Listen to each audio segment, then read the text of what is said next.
Siyabingelela obingelelayo ubaba udokotela, ubaba wesizwe, ubaba ojabulile. Siyabonga kakhulu, siyathobeka kunina. Sekunyaka omusha u2021, siyabonga kakhulu.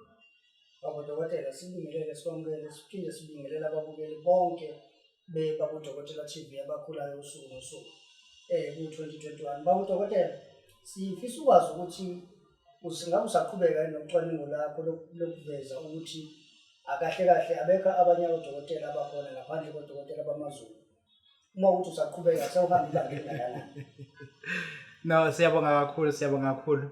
Kade ngiseGibhithe ngibe nawo lo challenge ngoba eGibhithe sificane nezinye inyanga bengithi ngokhendla ngedwa kanti nazo zikhendla khona zofuna into ecishe ifane.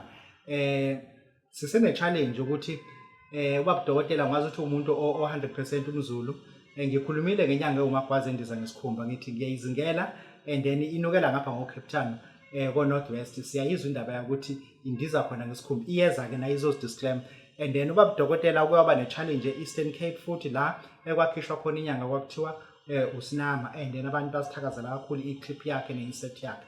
Ngalondlela ngahoxisa sengiyazi ukuthi emampondweni ikhona inyanga, hayi ukuthi zikhona inyanga, ikhona inyanga emampondweni. Ngisho ukuthi zikhona inyanga emampondweni ngazi ibona inyanga empondo mina, ngazi uSinama kuphela inyanga. Ngithe ekwenzeni kwami kade ngihambile ngise Orange Farm eJohannesburg, la engihlangane khona nenyanga yoMpedi, hayi umSuthu, yoMpedi. Inyanga engiyithole lapha bengiqala ukubona inyanga yoMpedi ngoba inyanga ezinye ezingabona amaZulu zithanda ukuba shy when it comes to expressing ukuba inyanga ngempela. But le nyanga lena undade uNhodi, bathi undade uNhodi noma umkhulu uMhodi uma ungasebenzisa Hodi wakhona it's HOTI. Into engiyitholile lapha na ake sensigama ithi beSuthu singasuthu abaPedi ngoba mina ngumZulu ngiyazi yonke lonto, angikhuluma into engiyaziyo. Lapha yana ngithebe ngim-interviewer, number 1 into engim-interview ngimbuzile ukuthi indade engihodi wena udayisa ngemithi noma wazi imithi noma uphelele umsebenzi wathatha isinqumo sokudayisa ngembiza. Into engiyitholile akadayisi ngembiza, akawazi umuthi, uthwase ubunguni, kusho ukuthi uthwase ngendlela yakwaZulu, waphinde wathwasa umndawo. Lezo zinto uzenze zombili, meaning that umuntu osuke engenwe ile umoya omibi uyakwazi ukuthi amsize. Ngaphinda ngambheka la esebenza khona nabantu aseke befunwa izitha ngendlela eyisimanga, amakhansela, osomatekisi bethi bafuna ukuqiniselwa ama-rank. Lento yokuqiniswa kwa-rank ningayithathi kancane. Lento ukuthi kungene inkabi e-rank ifike nivuthele ngenhlamvu nihlele kule moto zenu ezingakhokhelwe nanamanje njengoba kuyi-lockdown, nizophela futhi inhlamvu ngiyanitshela. Then simtholile kundade engihodi ukuthi uyawenza lo msebenzi ukuqinisa ama-rank association, bambiza ngoba kade seLimpopo nakhona futhi bombiza eyowenza khona umsebenzi wethongo uqinisa ama-rank. Sikubonile lokwenzeka futhi. And then into ebesifuna ukuyibheka kakhulukazi kubeSuthu, abeSuthu kuthiwa bagudi ngesiZulu. And then sambuza ukuthi lento yezulu uhamba agcinephi ngayo. Sakuthola ukuthi lento yezulu ayilaphi lutho. Ngamthola ukuthi iyonto angagqilanga kakhulu kona ngoba izulu nje clinically into nje yokubulala abantu, just a criminal assassination of people asuke be-innocent. Ngalondlela ngamthola ukuthi hayi uthi akayimbandakanye nento yezulu ngoba lento yezulu into nje abeSuthu abayibulela ngayo abantu kuphela. Sikutholile ukuthi labantu abathi bafuna ukuthwala but ngendlela yaseLesotho uyayenza ke lento baphakamisa ke abathi bafuna ukuceba kodwa besebenzisa indlela yaseLesotho. abeSuthu banendlela yabo besebenzisa oslephe noma isaka obovu ekwenzeni lemilingo abayenzayo. abeSuthu banawo lo muthi ukuthi banganethwa imvula, simbonile ukuthi uyakwazi ukwenza lokho. abeSuthu banawo lo muthi sikufundile lokho ke unawo lo muthi ekuthiwa unyamalala. Unyamalala la kwaZulu siyawazi but abeSuthu bawazi ngendlela ehlukile. Unyamalala abeSuthu mebewakha bawakhe kakhulukazi ngeyiboya zekati elimnyama, kwakuthi nathi siyawazi unyamalala sowufunda kubona abeSuthu. Then undade engihodi ngitholile ukuthi uyawenza ke lo muntu kulabantu abafuna ukuthi imizi yabo meyifunwa izitha ingabonakala. Sathola ukuthi kulabo abamabhizinisi athi umuntu nginebhizinisi but akwenzeki, and then sengihambile ngabuya kosibani abanamagama amakhulu abahamba ngemoto eziningi ezimnyama but abangisizanga.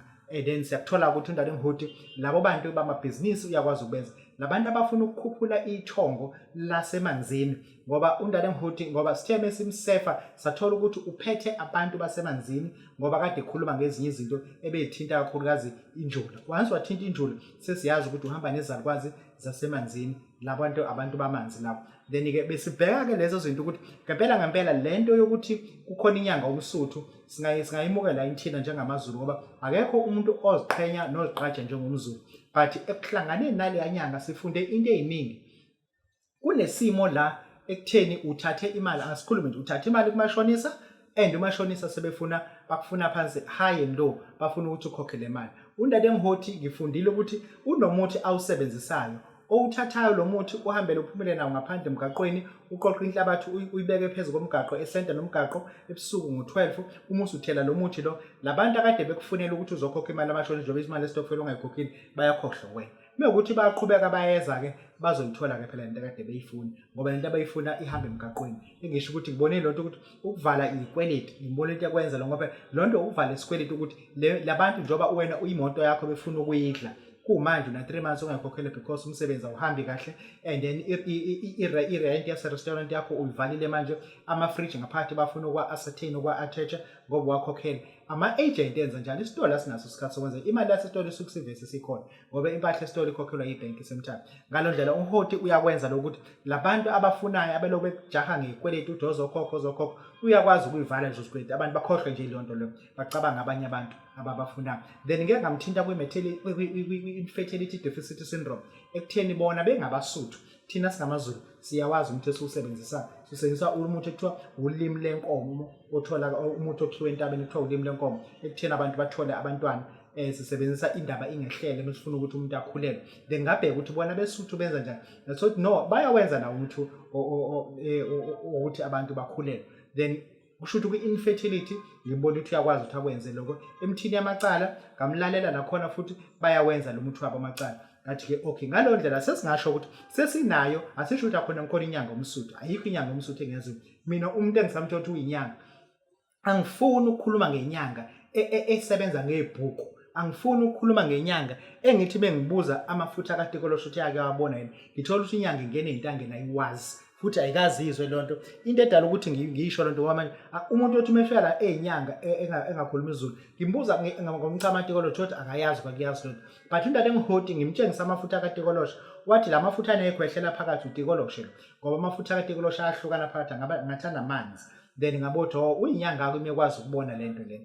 Thereafter ngize ngabheka lento yakhe yokuhlola esinenyanga esiningi challenge yenyanga ezihlola ngezingcawo zethu. Thina uma ufuna ukuhlola siyacaba ukuthi uhlole, but ngibuzile ukuthi indaba engihoti yini ohlola ngayo, isigubhu, abalozi, umlingo yini, wathi uhlola ngethongo ngoba uthe uma uthwasa kwase kukhuphuka lento base abantu badala abakhuluma ke. Then ngalo ndlela akawuhlole ngalento thina esicaba ngabantu. Thina la uma ufuna ukuzohlola siyacaba nje uzohlola ke kulungile. Then besibheka ke lapho ukuthi abantu baseGoli sesingasho ukuthi manje bangeze eThekwini bebeyithandela ukulula inyanga bezobona ulwandle ligcuma so, but sesiyazi ukuthi sinayo enye inyanga. Angiqedile ngisazothola nenyanga zamavenda, ngiyafuna ukuthola inyanga zamashangana ngoba kade khona enye futhi engiyivimbe endleleni ekade ngisihlangana naye eBridge, ubaba uMoyo nawe inyanga seZimbabwe. Ngizombiza la ngisafuna ukuthi ngim-interview kahle ngithola ukuthi kahle bayinyanga ngubani ngoba kade into edala ukuthi ngim-challenge uNdaba Mhoti ukuthi uyinyanga kanjani ngoba phela eNorth West America amahlathi uyinyanga yebhuku wenze kanjani ukuthi ube inyanga. Besifuna ukuthola yonke ke lento leyo, sathola ukuthi lezi zinto ngoba enye into ayiprovile kumina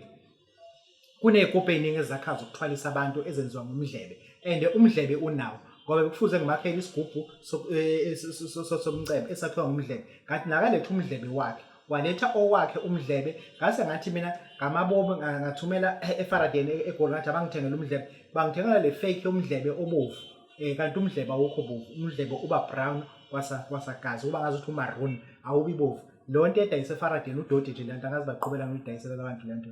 Then base bangilethela lo mdlebe waseFaraday ngathi ihluzo umuso ubheka uqhansa nomdlebe. Then ngabona ukuthi uyinyanga ngoba uyayazi lento lo isikhuluma ngayo, akalaphi ngebhuku njengenyanga uthola ukuthi ilahlekelwe ibhuku ayikusasebenzeki. Ngalo ndlela ke abantu abangafisa ukumbona uNdaba Mhoti njengoba sithi useGoli, unendawo asebenzela yona eGoli, unendawo asebenzela yona eLimpopo. eLimpopo ngijabule kakhulu ukuthi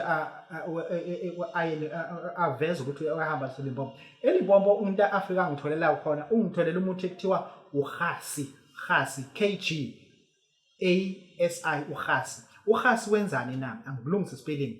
uGhasi uqinisa indoda kuphela, ngilungise spelling. Uhasi siyawuthatha uhasi siwulumbe ngemlingo yakhona bese sigcaba indoda angicaba umuntu esifazane ngohasi. Into esiyenzelayo sikugcabe ngohasi wena ndoda ukuthi umuntu meke wathumela umuthi kuwena uvesane open njengomfazi amenza ashona, simple as that. Kusuke uhasi ke lo muthi umila ngapha eLimpopo, then athola futhi omunye umuthi esibiza ukuthi ummo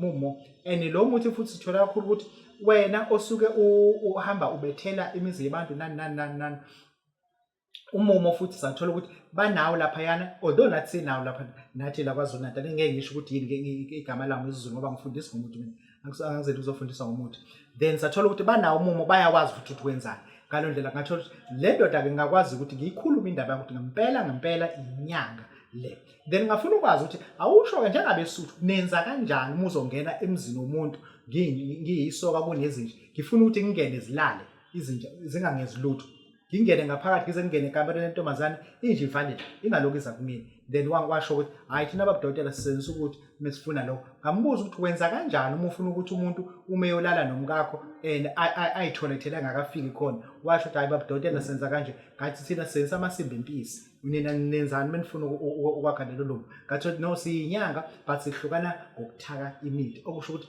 ayikho into engitheme ngithi uyayazi ngathi ngiyayazi nakayazi. Ngambuza intando yabo ukuthi nina intando uma ufuna ukudlisa umuntu intando nenza kanjani. Thina simdlisa ngephuphelele, wathi bona bamdlisa ngoshukela obrown kunomuthi abawakhayo ngoshukela obrown bageza isitho sangasese muswela nalomuthi ufike ushaya unoxa. Sathothi nasi efieldeni siyazana akukho okubi kakhulu. Ngicela ukuthi labo bangafisa ukumWhatsApp sizosifaka isithombe sakhe, ufuna nisibone ukuthi into enjani mekhula ngento emekuthiwa inyanga engawona umZulu kodwa. Inamba yakhe kaWhatsApp ithi 076 324 8763. Inamba kaWhatsApp 076 324 8763. Sizogcizelela ukuthi futhi nasescreenini laba ngoba laba abangisizayo base angakabathola ngasho ukuthi basadliwa ulwane, ngisetshenzelwa nje ingane lezi ezihlule isikole nazo zako DUT izona ke zengisiza uma zikwazile ukuyenza lento le, ngoba bathola abantu laba makuthi labo khona baziyo angabafona ngoba mengifona incingo zingena ku voicemail. Then ke omunye osisizayo waseGhana naye futhi angithola mhlawumbe ubanjwe amaphoyisa emgaqweni abuyela kubo. Bonke angibatholi sengisebenza nabantu abasha ngine-team entsha, mekukhona amaphutha enwathola ngizocela ningibekezelele nibuyele kumina straight. Inamba yakhe yesibili ithi 061 272 4272 061 272 4272. Uma ukuthi le ngane zibhale kahle phela ngizoya ngithi ngisenzola abantu bako DUT abangitshela ukuthi abayazi into za video shooting.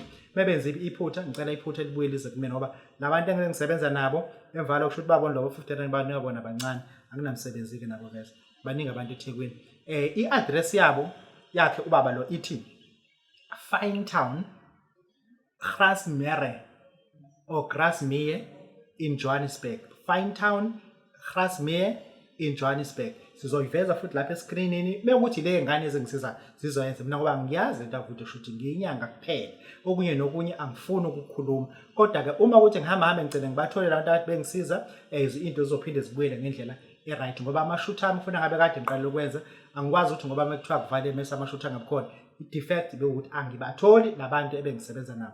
Sibonga kakhulu nisakwazile ukuthi ningibekezelele ke, nizothemba ke ukuthi njengoba ngisetshezelwa ke igangi yentsha nje ikwazi ukuthi izoyenza ke lento ke sibone ukuthi miyenza kahle ngizodilita ngisho inamba zabo laba ngisafuna ukubabona vese mina uma ukuthi khona baziyo bathi bangasayihlupha ukuthi bele ngifonela futhi. Siyabonga.